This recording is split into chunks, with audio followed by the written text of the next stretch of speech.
Ma'am Chi.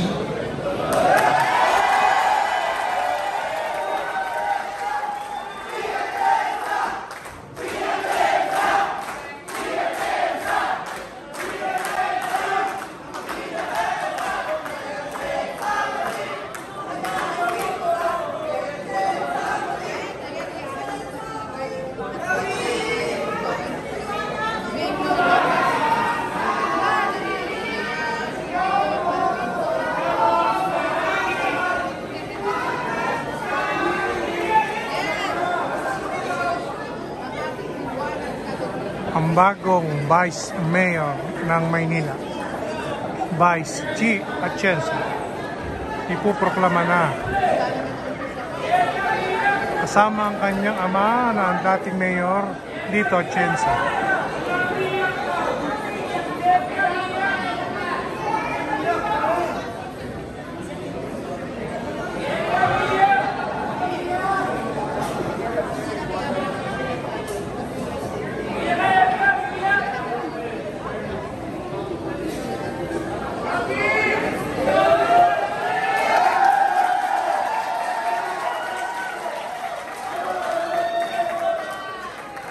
Okay. Republic of the Philippines, Commission on Elections, CEF number 24. Certificate of Canvass and Votes and Proclamation of Winning Candidate for Vice Mayor.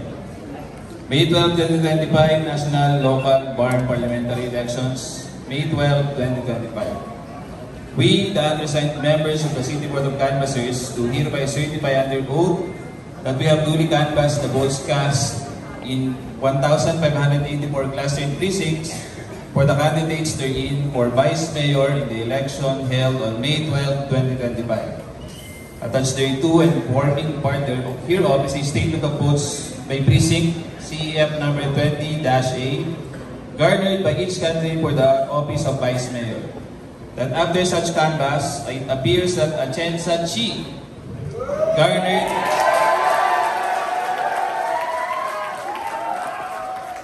584,145 votes for the office of Vice Mayor, the same being the highest number of votes legally cast for said office. On the basis of the foregoing, we hereby proclaim the above-named winning candidate as the duly elected Vice Mayor of NCR, City of Manila, Province of National Capital Region, Manila.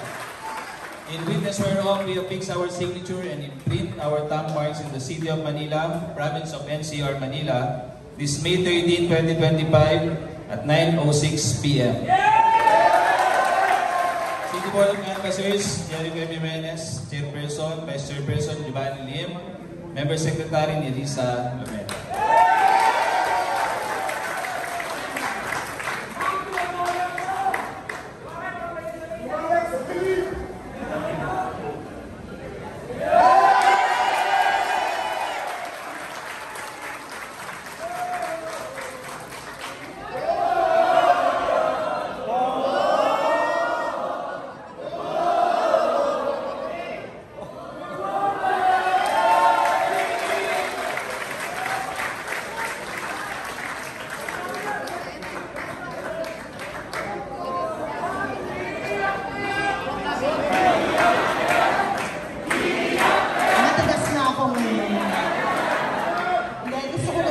Opportunity na to para sabihin sa inyo, with God, all things are possible.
official ang ating bagong Vice Mayor ng Maynila, si Atienza.